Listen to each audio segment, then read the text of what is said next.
राम राम। जैसा कि मैं पिछले प्रसंग में बता रहा था, मेघनाथ रावण से कहता है कि मां निकुंभला का एक तांत्रिक यज्ञ करूंगा, उस यज्ञ की होम से एक अजय रथ प्रकट होगा। रावण कहता है योजना अच्छी, ऐसा करो एक सेना की टुकड़ी अपने साथ लेते जाओ। मेघनाथ कहता नहीं, मेरे जो विश्वसनीय सैनिक हैं वो मेरे साथ रहेंगे, मैं अन्य सेना को अपने साथ नहीं ले जा सकता। इधर मेघनाथ तांत्रिक यज्ञ करने जाता है, उधर विभीषण के गुप्तचर आके विभीषण को बताते हैं कि मेघनाथ ऐसे ऐसे एक तांत्रिक यज्ञ करने गया है। अब विभीषण जी प्रभु श्री राम को आके बताता है कि प्रभु मेघनाथ एक तांत्रिक यज्ञ कर रहा है, उस यज्ञ से उसे एक रथ की प्राप्ति होगी, उस रथ पर बैठकर वो अजेय हो जाएगा, इसलिए हमें वो यज्ञ भंग करना होगा।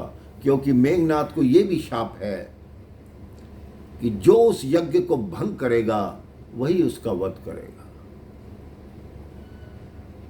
तो लक्ष्मण जी कहते हैं भैया मुझे आज्ञा दीजिए। राम जी कहते हैं वैसे तो किसी का यज्ञ भंग करना धर्म के अनुकूल नहीं है, लेकिन मेघनाथ अगर जीवित रहा तो इस संसार में ऋषि मुनियों के यज्ञ होने ही बंद हो जाएंगे, क्योंकि वो ऋषियों का शत्रु है, धर्म का शत्रु है। जाओ लक्ष्मण, तुम उसके यज्ञ को जाके विध्वंस करो। अब लक्ष्मण जी के साथ अंगद, हनुमान, नल, नील, विभीषण सभी जाते हैं। विभीषण जी उन्हें गुप्त मार्ग से निकुंभला के उस मंदिर तक ले जाते हैं जो पहाड़ों के बीच में था।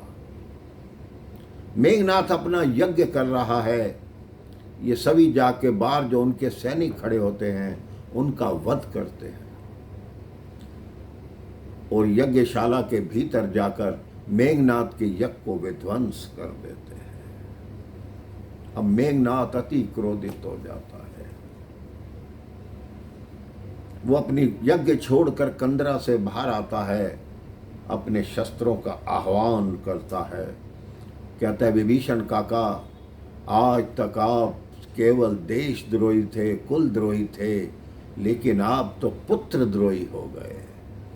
शत्रुओं को उसी स्थान पर ले आए जहां आपका पुत्र यज्ञ कर रहा था। अरे काका तो पिता समान होता है, आपने तो एक बार भी नहीं सोचा कि आपके पुत्र का वध हो जाएगा। लेकिन जो गलती मेरे पिता ने की, आपको जीवित ही लंका से जाने दिया, मैं आपको कदापि नहीं छोड़ूंगा। मेघनाथ पे एक अस्त्र छोड़ता है, आगे लक्ष्मण जी आके उस अस्त्र की काट करते हैं। मेघनाथ पहले विष्णु जी का चक्र, फिर शिव का त्रिशूल और ब्रह्मा जी की शक्ति तीनों छोड़ता है, लेकिन वो तीनों शक्तियां लक्ष्मण जी की प्रदक्षिणा करके वापस लौट आती है। मेघनाथ कहता है ये कैसे हो सकता है, साधारण मानव में इतनी शक्ति कहां। मेघनाथ एक वट वृक्ष के नीचे जाके खड़ा हो जाता है। लक्ष्मण जी उस पर कई प्रहार करते हैं, लेकिन उस किसी भी शस्त्र का, किसी भी प्रहार का मेघनाथ पे कोई असर नहीं होता। कहते जब तक मैं इस वट वृक्ष के नीचे हूं, तुम्हारा ब्रह्मास्त्र भी मुझ पर असर नहीं कर सकता, क्योंकि मुझे वरदान प्राप्त है। हनुमान जी आते हैं, वो कहते हैं तेरे को वरदान प्राप्त है, लेकिन इस वट वृक्ष को तो वरदान प्राप्त नहीं है। वो पूरा वट वृक्ष ही वहां से उखाड़ कर दूर फेंक देते हैं और वो वट वृक्ष सीधा जाके युद्ध भूमि में श्री राम जी के पीछे जाके खड़ा हो जाता है। मेघनाथ देखता है ये क्या हुआ, हड़बड़ा के वो वहां से अदृश्य हो जाता है। सब वापस लौटते हैं। उधर मेघनाथ भागता भागता रावण महल की तरफ जाता है। पिताश्री पिताश्री पिताश्री।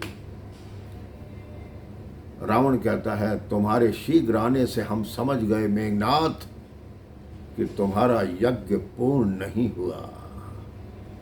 मेघनाथ कहते हैं हाँ पिताजी, मेरे यज्ञ में बाधा आ गई। वो कुलद्रोही विभीषण काका शत्रुओं को वहां तक ले आया। तो रावण कहता तुमने उस विभीषण का वध क्यों नहीं किया। कहता है मैंने विभीषण काका पे शक्ति फेंकी, लेकिन वो लक्ष्मण बीच में आ गया। इसके पश्चात क्या हुआ, इस संदर्भ में मैं आपको अगले प्रसंग में बताऊंगा। राम राम, जय श्री राम।